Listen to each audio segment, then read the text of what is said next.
মুহূর্তে আপনারা সবাই জানেন যে পাকিস্তান ইউএসএ মুখোমুখি হয়েছে, যেই ম্যাচে পাকিস্তান অসাধারণ ব্যাট করেছে এবং বাংলাদেশের ভাগ্য সুপ্রসন্ন থাকলে, ক্রিকেট কূটনীতি যদি ঠিকঠাক ভাবে চলতো, তাহলে হয়তো কলম্বোতে আজকে বাংলাদেশ দলও থাকতো আমাদের মতো করে। শেষ পর্যন্ত থাকে নাই।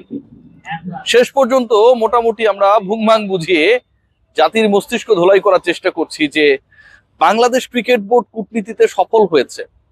অনেক জায়গা থেকে এরকমও শুনছি যে আইসিসি এসে বাংলাদেশের সাথে নেগোশিয়েট করেছে যে তোমরা পাকিস্তানকে বোঝাও।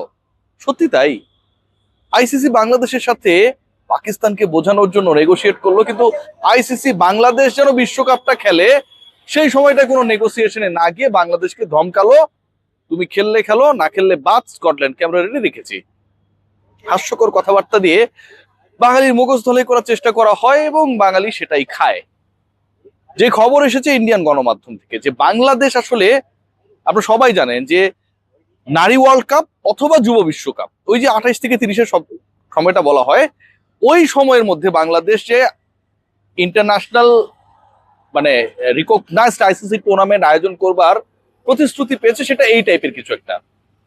উইমেন ওয়ার্ল্ড কাপ বাংলাদেশে ওই 24 সালে হবার কথা ছিল, পরে সেটা সরে যায়, রাজনৈতিক অস্থিতি ছিল তার কারণে। বাংলাদেশে নারী বিশ্বকাপ হইলে কার কি ভাই? বাংলাদেশের ক্রিকেট কি 1.5 ইঞ্চি উঁচু হয়ে যাবে? যুব বিশ্বকাপ কোনো দল আয়োজন করতে, কোনো দেশ আয়োজন করতে চায় না। India last youth world cup কবে হয়েছে একটু বলার চেষ্টা করবেন। বাংলাদেশ এমন একটা ফাপড়ে পড়েছে, আর সেই ফাপড় থেকে এমন ভাবে ফাপড়বাজি বলা হচ্ছে যে আমরা বিশাল লাভ করেছি। লাভ কি? আইসিসি আমাদেরকে জরিমানা করবে না। আইসিসির সাথে বসে তাদের সাথে নেগোশিয়েট করে যে ঠিক আছে ভাই, পাকিস্তানকে আমরা পটাবো, তোরা ইন্ডিয়ার সাথে খেল, বিনিময়ে আমাদের জরিমানা করিস না। এটা কি খুব সম্মানের? আইসিসি বলছে ঠিক আছে, ইন্ডিয়া পাকিস্তান ম্যাচ হোক, তোমাদের আমরা জরিমানা করব না। বিশাল সম্মানের ভাই, এরকম সম্মান দুনিয়ার পৃথিবীর কেউ পায় নাই, বাংলাদেশ ক্রিকেট বোর্ড পেয়ে গেছে। বাংলাদেশে 28 থেকে 30 সালের মধ্যে নারী অথবা যুব বিশ্বকাপ, অনূর্ধ্ব 19 বিশ্বকাপ হবে, বাচ্চা কাচ্চাদের অথবা নারীদের, এবং সেটা বাংলাদেশের জন্য বিশাল সম্মানের।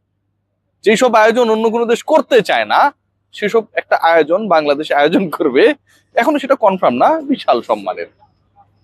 বাংলাদেশের যেসব দাবি প্রত্যাখ্যাত হয়েছে সেই আলোচনাটা কেউ করে না, কেউ করে না। সেই আলোচনায় আসছি। দ্বিপাক্ষিক সিরিজ ভারতের সাথে বাড়ানোর প্রস্তাব ছিল সবশেষ মিটিং এ লাহোরে, যেখানটায় গিয়ে আমিনুল ইসলাম বুলবুল ঘুড়ি উড়িয়েছেন, ঘুড়ি উৎসবে যোগ দিয়েছিলেন। প্রধান উপদেষ্টা, কি বলে উপদেষ্টা, প্রধান উপদেষ্টার নাম বারবার আসছে, প্রধান অতিথি ছিলেন। সেখানটায় আমিনুল ইসলাম বুলবুল লাহোরে গিয়ে ঘুড়ি উৎসবে যোগ দিয়েছিলেন প্রধান অতিথি হিসেবে। সেই লাহোরে বৈঠকের আগে আমিনুল ইসলাম বুলবুল ঘুড়ি উৎসবে প্রধান অতিথি হিসেবে যোগ দেওয়ার পরে ভারতের সাথে বা আইসিসির সাথে যে নেগোসিয়েশনটা হয়েছে মতান্তরে, সেখানটায় বাংলাদেশের সাথে দ্বিপাক্ষিক সিরিজ বাড়ানোর কথা বলা হয়েছিল, সেটা প্রত্যাখ্যাত হয়েছে। প্রত্যাখ্যাত হয়েছে, টিকে নাই। যতটা টিকে লিলি হুইপচিয়া বডি ওয়াশ আপনার শরীরে 72 ঘন্টা পর্যন্ত ময়েশ্চার ধরে রাখবে, কিন্তু বাংলাদেশের এই দাবি, 72 মিনিটও টিকে নেই, এটা প্রত্যাখ্যাত হয়েছে। দাবি ছিল ভারতের সাথে ট্রাই নেশন সিরিজের, যেখানটায় বিসিবির সাথে যোগ দিয়েছিল, বিসিসিআই কে পটানোর চেষ্টা করেছিল যে বাংলাদেশ, ইন্ডিয়া, পাকিস্তান, এই তিনটা দল, এই তিনটা দেশ মিলে একটা ট্রাই নেশন সিরিজ আয়োজন করা হবে। এটা এশিয়া কাপের একটা ছোট ভাই আয়োজনের পরিকল্পনা ছিল, সেটাও শেষ পর্যন্ত টেকে নাই। আলোচনা ছিল ওয়ার্ল্ড টেস্ট চ্যাম্পিয়নশিপে ভারতের সাথে খেলার, এটা অনেক বড় একটা ব্যাপার। ওয়ার্ল্ড টেস্ট চ্যাম্পিয়নশিপ ভারতের সাথে বাংলাদেশ খেলবে, বাংলাদেশে যদি খেলা হয় কোনো কথাই নাই, প্রচুর রেভিনিউ জেনারেট হবে, টেকে নাই। বাংলাদেশের সাথে ভারত দ্বিপাক্ষিক সিরিজ খেলবে না, বাংলাদেশের সাথে ভারত কোনো ট্রাই নেশনস খেলবে না, বাংলাদেশের সাথে ইন্ডিয়া কোনো ধরনের ওয়ার্ল্ড টেস্ট চ্যাম্পিয়নশিপে ম্যাচ খেলবে না। এই প্রস্তাবগুলো দেওয়া হয়েছিল বিসিবি এবং পিসিবির পক্ষ থেকে। আপনি বলবেন যে ইন্ডিয়া না খেললে আমার কি আসে যায়? ভাই আসে যায় না, কিন্তু বাংলাদেশ ক্রিকেট বোর্ড এরকম প্রস্তাব দিয়েছিল, তখন তো আসে যায় নাকি?